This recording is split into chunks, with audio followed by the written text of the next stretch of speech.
yanzu haka dai ba a san inda shugaban kasar Ukraine wato ya shiga ba da shi da makarrabansa a yanzu haka ba a san yanayin da suke ciki ba. Har ya ritsa da su ne ko kuma suna ramin kasa ne shine har yanzu babu wata tasha wanda ta tabbatar ga inda suke. Hakan ya biyo baya ne a tun jiya da daddare shugaban kasar Rasha yake wani muggayen hare-hare, wani hare-hare na kazanta wanda ta ko ta ina hare-hare ke kaiwa a cikin babban birnin Kyiv, ba fa a sauran ƙauyukan ba, a babban birnin Kyiv wanda babu wani beni wanda bai sauke ba, babu wata ma'aikata wanda bai lalata ba, babu wani sansanin sojoji ko kuma sansanin gwamnatin Kyiv wanda shugaba Putin bai kai manya-manyan hare-hare da mizali ba da kuma wannan drone din da jamhuriyar musulunci ta bashi, wanda hakan ya biyo baya shugaban kasar Ukraine ana tunanin cewa sun shiga karkashin kasa da su da makarrabansa, wanda a yanzu haka shugaban kasar Rasha bai dakatar da wannan hare-haren ba, yana nan yana kan muggayen hare-hare wanda hatta kai ta kawo kasashen duniya suna ginin cewa ya kamata ya dakata, amma ya rufe ido yana nan yana kai manya-manyan hare-hare wanda yana tunanin cewa wannan karan fa za fa a yi ta kare sai ya kwato kasar Ukraine gabaki daya, ba maganar sulhu kuma ba maganar dakatawa, ba maganar wai a tsagaita wuta ko kuma ya dakata, yana nan yana kai muggayen hare-hare. Hakan ya biyo baya ne tun lokacin da suka kai masa wani kazaman hari duk da yana bin su a hankali. To dai a yanzu shugaban kasar Rasha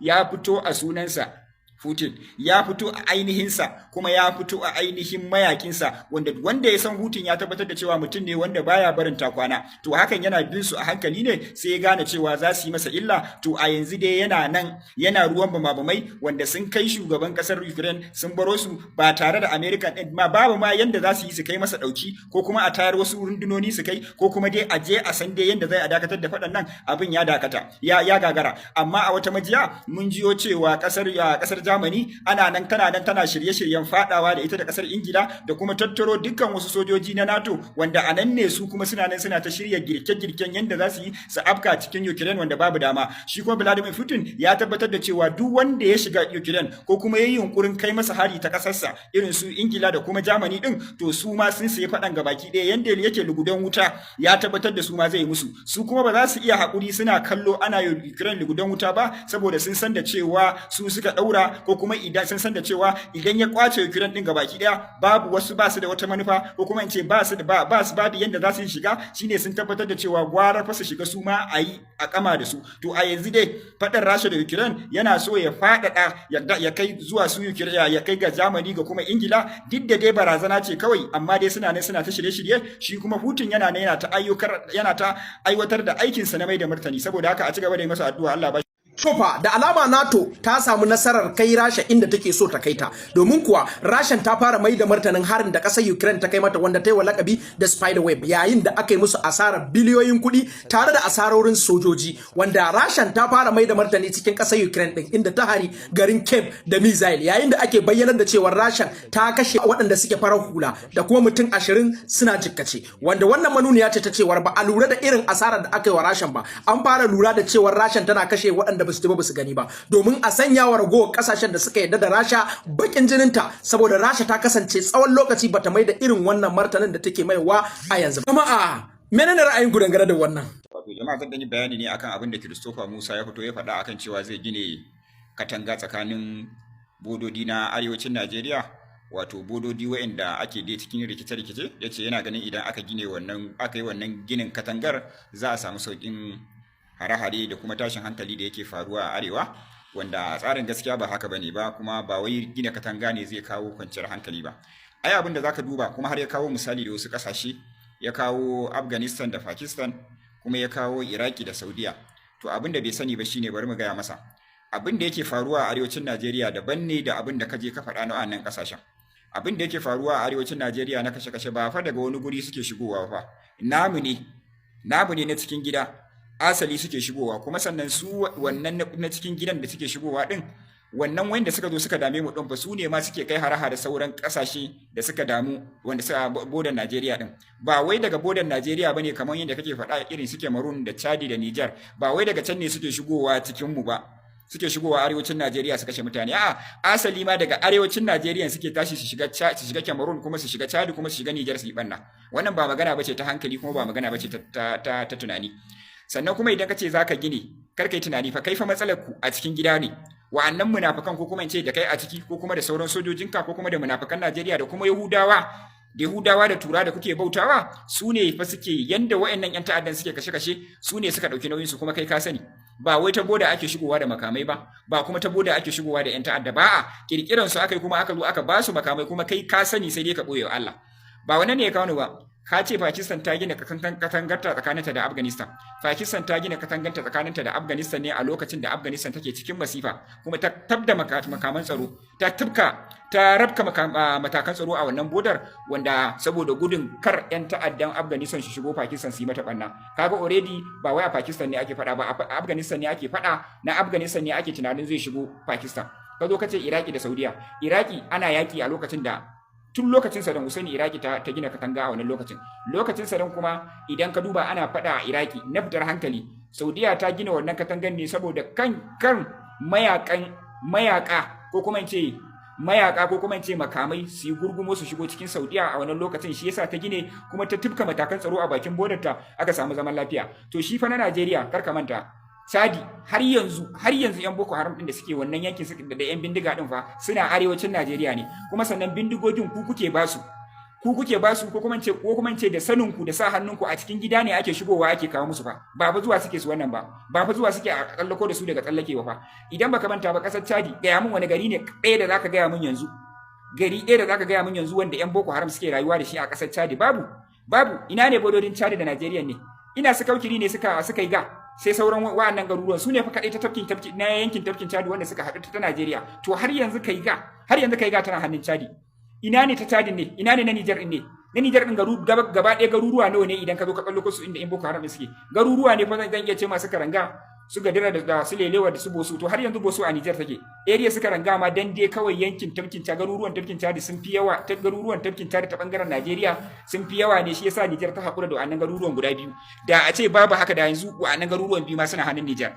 Gaya min idan ka zo Cameroon har yanzu Cameroon babu wani garin ta gari ɗaya wanda za a ce yan Boko Haram sun kwace suna rayuwa sai dai su fito daga Najeriya su kai hari yan Cameroon su maida su. To kaga wannan ba tunani ne mai kyau ba, da kai katanga da kar kai katanga kawai asarar kuɗin Najeriya ne za ku yi, wani sabon sata ne za ku yi na bangaren gina katanga. A'a, matsalar tana cikin Najeriya ne, yan ta'addan a cikin Najeriya suke, in ma ba a kawo musu tsallake ba ta ina to ku za ku kawo musu, za a zo da jirgin sama a jefa musu ne. Sannan idan suka yi satar a Najeriya suke, in suka yi kidnapping din a Najeriya suke ajewa, idan suka shiga bare suka ɗauki makamai din ba wai tsallakawa da shi Cameroon suke ba, ko su tsallaka da shi Chadi ko kuma su tsallaka da shi Niger. A Najeriya suke ajiye shi. Kaga wannan ba tunani ne mai kyau ba. Bai kamata a ce ku manya ba ku da irin wannan lissafin ba. Ya kamata ku yi sai dai idan wata sabuwar damfara za ku yi gwamnati da ƙara ɗaukan kuɗi ta baku. Amma wannan ba abu ne wanda za ka zo ka dinga cewa za ka gina katanga ba magana gina katanga ba ne. Ku tsaya ku nutsu ku nemo mafita. Mu dai kashe-kashen nan ya ishe mu kuma mun tabbatar da hannunku a ciki da sa hannunku da ku saboda kuna ɗaukan control da Turawa. Sannan su sauran ƙasashen ma da kuke ganin cewa su ne matsalar ku, wallahi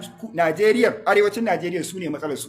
Wallahi a yau da za a ce za ku haɗa kai da su, da wallahi Boko Haram ko kuma yan bindiga ko yan kidnapping wallahi ba za su yi sati biyu ba. Yau a ce za ku haɗa kai da Niger ko da Chad din ko da Cameroon din, duk da dai kun haɗa kun munafurce su yasa suka gaji suka bar ku. Da yau za ku haɗa wallahi za su yi maganin abin da yake damu ma arewacin Najeriya. Amma zunzurutun rashin hankali ka zo kana magana cewa wai zaka gina boda ta nan, zaka gina katanga ta nan, zaka gina katanga ta nan. Wannan ba wai yan Najeriya za ka ga marasa hankali ba, wannan masu tunani da masu hankali ne. Za ji ka kowa ji wannan magana ya san cewa wani sahun yaudara ne. Saboda haka mu arewacin Najeriya matsala ce a wa'annan bododin, wallahi mun takura musu, mun hana su zaman lafiya, kullun idan su yana kanmu saboda sun san cewa matsalar daga mu ne ba wai daga su bane. Amma ka zo kai kana kokarin ka zo ka lafta musu bayan su area su lafiya. Yau idan ka ga masifa ta faru a Niger wallahi an kullata a arewacin Najeriya ne. In ka ga masifa ta faru a Chad an kullata a cikin wa'annan yan ta'addan ne. In ka ga masifa ta faru a Cameroon an kullata a cikin Najeriya ne. A inda kuka bari yan Boko Haram din suka karba, kar ku rena mana hankali mana. Saboda haka ku cika canja magana, ku je dai can ku ci gaba da daukan umarnin su zo su kashe mu, kuma ku kashe mu, jiragen ku su kashe mu, su ma yan bindigan su kashe mu, a rasa waye mafita bayan kuma mun san da cewa mafita wannan rainin hankalin ba mu za ku yi ba. Saboda haka Allah Inna lillahi wa inna ilaihi raji'un. Jama'a idan ba ku manta ba, nan da wata biyu na yi magana akan wani local government na Maiduguri mai suna Abadan local government, wanda nace an ibi dubun dubatan jama'a an je dokan jeji an watsar da su, ba a musu gurin bacci mai kyau ba, barantana a sa musu tsaro mai kyau, kawai an je an hada su da ɗakin buhu da na kara da na komai, an ce su zauna waje ya samu zaman lafiya. Inda na fito nace gwamnatin Maiduguri bai kamata ta yi wannan abun ba, da su kuma ciyabomi na Abadan local government da dai sauran kam da yan majalisun ba karamin rashin hankali za su yi ba, su dauki jama'a dubun dubatan jama'a jama'a su kai su wannan gurin su haɗa su da shinkafa da 50,000 su ce waje ya samu zaman lafiya babu tsaron kirki. To ko ai jiya 5 ga wata yan Boko Haram sun je sun shiga wannan garin, sun yi ɓanna sosai, sun kona wannan garin gabaki ɗaya, har ma an samu asarar rayuka. Sannan sai da suka gama abin da suka gama sannan suka wuce suka tafi. A lokacin na fito na ce fa Malafatari da Abadan fa idan aka ɗauke ka aka kai ka tamkar an kai ka mahallakanka ne. Ina da hujja. Abin da yasa na ce mahallakanka tsakanin Malafatari da Abadan fa Malafatari fa idan ba ta Niger ka zo ba babu wani gari da zaka samu a kusa, shi ma shine ta Boso. Idan ka ce wai cikin Najeriya zunzurutun Najeriya daga Malafatari kake so wai ka yi tafiya, ka gane ko, a ce ka yi kudanci, wallahi babu gari ko ɗaya. Babu gari ko ɗaya, in ma akwai gari shi kan shi garin yana neman tashi. Idan ka ɗauka fa gabaki ɗayansu yankin tafkin Chadi fa gabaki ɗayan Boko Haram ne ta wannan yankin, kuma yankin tafkin Chadi yan Boko Haram za su iya shigowa Malafatari. Kar ma kai nisa ta ƙasan ma idan ka ce kana so ka kama kukawa wani uban jeji ne ko kwalta babu, shi ma nan gabaki ɗayan Boko Haram ne. Idan ka zo ka ce wai ta Kangaro ko ta Arge kake so ka je, idan ba Baga ba babu wani gari a wannan garin, kuma tsakanin Baga da Malafatari tafiya ce idan ka ce a mota za ka yi ta ma wallahi sai ka wuni kuma gashi Sahara ne, dokan jeji ne sama da shekara 15 ba dan adam a wannan gurin. Amma haka wa'annan azzaluman shugabannin suka ebi talakawa suka je suka kai su wannan gurin, suka shigo da su ta Nijar, dan ta hanyoyin nan ba su isa su biyo da su ba, su ma sun sani idan suka ce za su biyo da su ko ta Maiduguri ko ta Baga to wallahi ba su ƙara su Malafatari ba sai an kashe su. Suka bi da su ta Nijar ta Boso suka shigo da su Malafatari, aka zo aka tara bayan Allah. To yan Boko Haram sun zo sun kone garin gabaki daya, sun kashe na kashewa, kuma sun yi abin da sai ga dama suka tafi, kuma alhalin sojojin ma ba su kare su ba.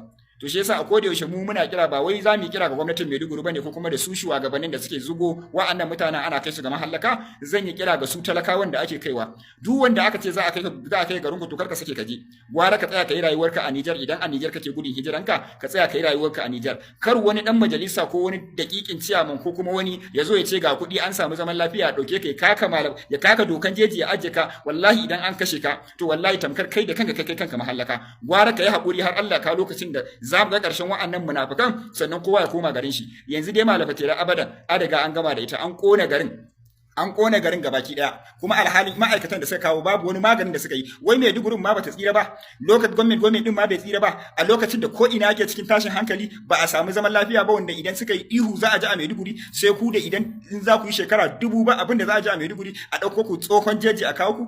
Ya kamata talakawa ku gane, ku yi hakuri a ci gaba da addu'a. Wa'annan shugabannin suna kai ku inda za a kashe ku ne, ba wai kokarin kare lafiyar ku suke ba. Su ba sa kaunar su ganku ne, ba sa kaunar su ganku a raye ne. Idan da suna kaunar su ganku a raye wallahi alazim ba za su kai ku wannan dokan jejin ba, sai dai su je su ci gaba da taimaka muku a Niger din ko Chad ko Cameroon din, su dinga taimaka muku har a samu zaman lafiya. Amma ba karamin ganganci bane a dauke ka a kaka wannan dokan jejin a ce wai kai rayuwa waje ya samu zaman lafiya, bayan gabar ɗinka da yammanka bayan gaban ɗinka da yammanka da kudinka da arewacinka, in ba kudanci ba in ba arewaci ba inda zaka samu zaman lafiya. Kudinka, yammanka, gabar ɗinka ga baki ɗaya yan Boko Haram ne a zagaye, amma ka zo ka zauna a cikin wannan dokan jejin kai tunanin kuma zaka yi rayuwa mai kyau.